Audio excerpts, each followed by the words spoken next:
Hello বন্ধুরা, Mala's gardening haven চ্যানেলে আপনাদের সকলকে স্বাগত।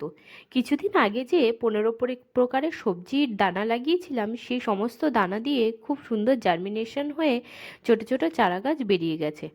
এখন এদেরকে রোদ্দুরে ট্রান্সফার করবার পালা। আমার যে ছাদ আছে সেই ছাদের এক সাইডে পুরোই ছাওয়া পড়ে, আর এক সাইডে রোদ্দুর পড়ে। এবার ছাওয়া থাকার একদিকে সুবিধাই আছে, কারণ যে সমস্ত দানা কাটিং আমরা গ্রো করি তাদেরকে ছাওয়ায় রাখা খুবই জরুরি।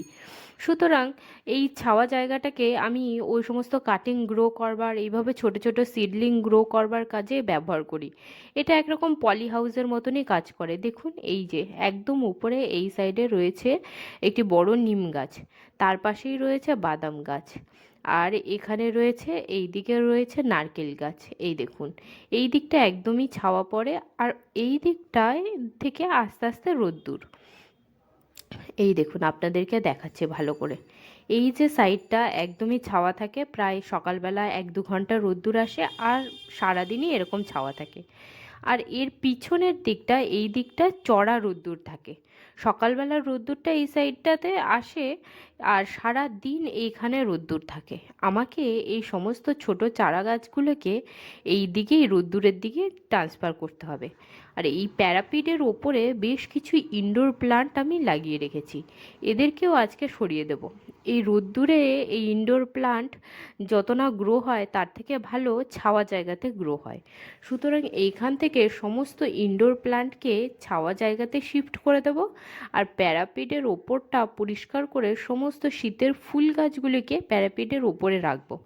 আর নিচের দিকে ছোট ছোট ওই সবজির যে দানাগুলো বেরিয়েছে সেইগুলিকে রাখবো। এই দেখুন, এটি হচ্ছে মেথি শাকের আমি যে দানা লাগিয়েছিলাম, তার জার্মিনেশন কত সুন্দর বেড়েছে। মেথি শাক বা যে কোনো শাকের গাছে আপনারা যখন জল দেবেন, খুবই সাবধানে জল দেবেন, কারণ একবার যদি এই ছোট ছোট চারাগুলি নুয়ে পড়ে, তাহলে আর সোজা হয়ে দাঁড়াবে না, গোড়া পচে ওইভাবেই মরে যাবে। সুতরাং জল দেওয়ার সময় খুবই সাবধানে। এই দেখুন, প্যারাবিটের এই সাইডে যে সমস্ত গাছগুলো আছে তাদেরকে আমি সরিয়ে দিলাম। এটি একটি অ্যালোভেরার গাছ আমি লাগিয়েছিলাম কিছুদিন আগে এই টবে। আর এই যে রিও গাছটাকেও এই দিকে সরিয়ে নিয়ে এসে ছাওয়া জায়গাতে সরিয়ে দেব। সমস্ত ইনডোর প্লান্টগুলিকে এই সাইডে সরিয়ে দেব। আর এই দিকে যেহেতু ভালো রোদ্দুর আসে, সেহেতু শীতের সমস্ত চারাকে আমি এই দিকে রাখবো। এই দেখুন, এটি হচ্ছে ক্যালাডিয়াম। ক্যালাডিয়ামের এই পাতাটি কত সুন্দর না! ছাওয়া জায়গাতে রাখলে এর পাতার রঙটি আরও গাঢ় সবুজ হবে, আর আরও সুন্দর লাগবে দেখতে। এই সাইডে রেখে দিলাম। এই দেখুন, ছোট্ট একটি বট গাছ আমি গ্রো করেছি একটি ছোট্ট এই কন্টেনারের মধ্যে। গাছটি খুব সুন্দর বাড়ছে, আর প্রায় অনেক দিন, 6 মাসের উপরে হয়ে গেল এর বয়স। বট গাছ একটু ধীরে ধীরেই বাড়ে। তারপরে এই যে হচ্ছে কয়েকটি চন্দ্রমল্লিকার কাটিং লাগিয়েছি। যে কোনো কাটিং আপনারা ছাওয়া জায়গাতে গ্রো করবেন। এই দেখুন, এইখানে আমি ছাওয়া জায়গাতে রেখে দিলাম।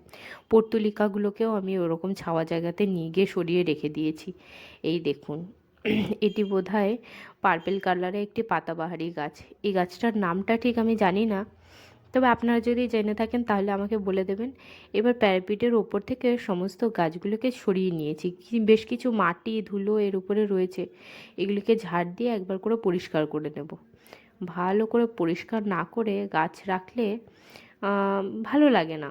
জায়গা যত পরিষ্কার থাকে ততই দেখতে ভালো লাগবে। এই দেখুন, সুন্দর করে ঝাড় দিয়ে নিলাম।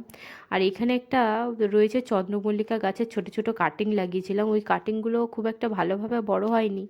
একটা গামলার মধ্যেই 3-4টে করে লাগিয়ে রেখেছি, আপনাদের সাথে এক্ষুনি শেয়ার করছি। এই দেখুন, পুরো প্যারাপিটটাকে আমি সুন্দর করে পরিষ্কার করে ঝাড় দিয়ে নিলাম। আপনারাও যদি বাড়িতে এরকম প্যারাপিট থাকে, শীতকালে গাছকে এর উপরে সুন্দর করে সাজিয়ে রাখবেন, তাহলে দেখতে খুব সুন্দর লাগে। শীতে যখন ফুল ফুটবে, প্রত্যেক বছরই শীতে যখন ফুল ফোটে, নিচে রাস্তা থেকে যখন লোকজন দেখতে দেখতে যায়, আর ওটা দেখলেও মনের মধ্যে যেন শান্তি আসে, ভালো লাগে। লোকজন ভালোভাবে যখন গাছগুলো দেখে, তখন সত্যি মনে খুব আনন্দ হয়। আর তাছাড়াও বাগান যত সুন্দর স্বাভাবিক করে সাজানো থাকে, তত দেখতে ভালো লাগে। এই দেখুন, চন্দ্রমল্লিকা গাছের সমস্ত গাছগুলোকে একটা একটা করে ধরে ধরে ওপরে তুলে দিলাম। ছাদে গাছ লাগাতে গিয়ে এক্সারসাইজও ভালো হয়ে যায়। মোটের উপরে এই গাছগুলো খুব একটা ভারী নয়, তবুও এই ওঠানো নামানো এতে ভালোই এক্সারসাইজ হয়ে যায়। আর এই দেখুন, ছোট্ট একটা মিলিবাগ হয়েছে। গাছ সরাতে গিয়ে ঠিক চোখে পড়ে গেছে, এইভাবে ছোট্ট করে মেরে ফেললাম একে। আর এইভাবে ছোট ছোট পোকামাকড় যদি চোখের সামনে আপনারা দেখে ফেলেন, তাহলে তাকে সঙ্গে সঙ্গেই মেরে ফেলবেন, কারণ এই ডিম দেবে, বাচ্চা হবে আর পুরো গাছটাকে নষ্ট করে দেবে। তার থেকে ভালো ওই একটা আধটা যখনই চোখে দেখবেন ওই হাত দিয়ে এইভাবে চিপে মেরে ফেলবেন। এই দেখুন সমস্ত চন্দ্রমল্লিকার গাছকে উপরে তুলে সুন্দর করে সাজিয়ে রেখে দিলাম। এবারে এখানেই থাকবে, পুরো সিজন এখানেই ফুল দেবে, আর এখান থেকে নাড়াচাড়া করতে হবে না। আর প্যারাপিটের এই সাইডটাতে সমস্ত শীতের যতগুলো ফুলের গাছ রয়েছে আমার কাছে, চারা লাগিয়েছি, সেইগুলোকে এই উপর দিকটায় তুলে দিয়েছি। দেখুন এটি হলো পিটুনিয়া, এটি আগের বছরের দানা থেকে হয়েছে। এটি গ্যাজেনিয়া, এটা হচ্ছে ড্যান্থাস, এটি হচ্ছে সিলোসিয়া। সিলোসিয়ার এটা কি কালার হয় কি জানি, লাল তো নয়, মনে হচ্ছে পিঙ্ক কালার হবে, এইটা লাল সিলোসিয়া। আর এটা একটি ছোট্ট চন্দ্রমল্লিকার চারা, ওখানে রয়েছে পিটুনিয়া। এটি হচ্ছে যতদূর সম্ভব এটা ইনকা গাঁদা, আর এটি হচ্ছে চন্দ্রমল্লিকা। আর এই গাঁদা ফুলের গাছটা তো বেশ কিছুদিন আগে লাগিয়েছিলাম, সুতরাং এতে কুঁড়ি চলে এসেছে। আর এই হচ্ছে সদাবাহারের গাছটা আমি এখানেই রেখে দিয়েছি। আর এই দেখুন এগুলি সব গাঁদা, ছোট ছোট ড্যান্থাস, পিটুনিয়া আছে। এটি বোধহয় ক্যালেন্ডুলার গাছ, ক্যালেন্ডুলার গাছটা একটু নুয়ে পড়েছে, দেখা যাক যদি বেঁচে যায়, মনে হচ্ছে তো বেঁচে যাবে। আর এদিকে দেখুন এগুলি হলো ডালিয়া। আর এই পরশুদিন যখন গিয়েছিলাম নার্সারিতে, আবার দুটো ছোট চন্দ্রমল্লিকা নিয়ে এসেছি। এই চন্দ্রমল্লিকা আমার যে এত ভালো লাগে। আর এটি হচ্ছে একটি ছোট্ট হচ্ছে আপনার ওই টগর ফুলের, মিনিয়েচার টগর ফুলের, এটি ডাল থেকে গ্রো করা একটা চারা।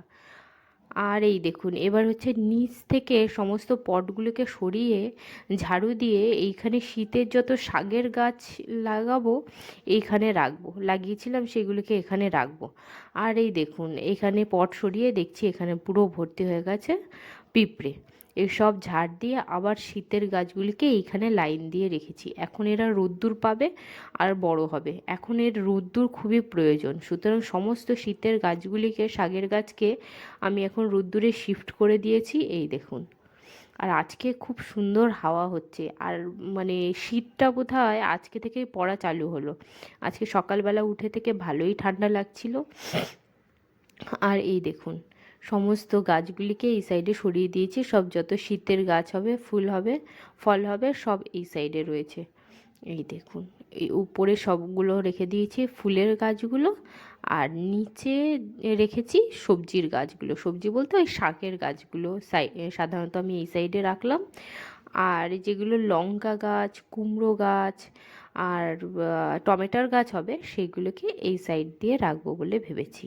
এই দেখুন এখানে আমি রেখেছি। কিছু কিছু চারা তো বেরিয়েছে, কুমড়োর দানার চারা বেরিয়েছে, আর লঙ্কা গাছগুলো ভালো অবস্থাতেই রয়েছে, কিন্তু এখনও লাউ গাছের চারাটা বেরোয়নি। শীতে লাউ গাছ, লাউ শাক খেতে খুবই ভালো লাগে।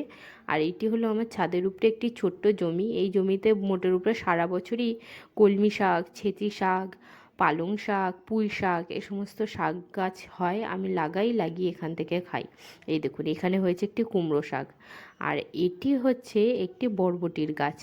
বরবটির গাছ আর শিম গাছ দুটোকে আলাদা করে চেনা খুবই মুশকিল। এই দেখুন এত ছোট গাছে এক্ষুনি ফুল চলে এসেছে, কিছুদিনের মধ্যেই এটি বরবটি ধরবে, ধরলে আপনাদের সাথে অবশ্যই শেয়ার করব। আর এই জমিরই এক সাইডে যেমন শাকের গাছ হয়, আর ওর অন্য সাইডটা থেকে আমি কি করি উচ্ছে গাছ, তারপরে এরকম বরবটি গাছ, শিমের গাছ সাইড দিয়ে লাগিয়ে দিই। আর ওপরে এরকম একটি তার বেঁধে সিস্টেম করা আছে, এর মধ্যে এ বাইতে থাকে। যেমন এখানে এখন উচ্ছের গাছ হয়েছে, এখান থেকে প্রায়ই আমি উচ্ছে তুলি। আজকের মতন এইটুকুই, দেখা হচ্ছে আবার কাল। ভিডিওটি যদি ভালো লাগে তবে লাইক, শেয়ার, সাবস্ক্রাইব করে আমার পাশে থাকবেন। আজকের মতন টাটা বন্ধুরা।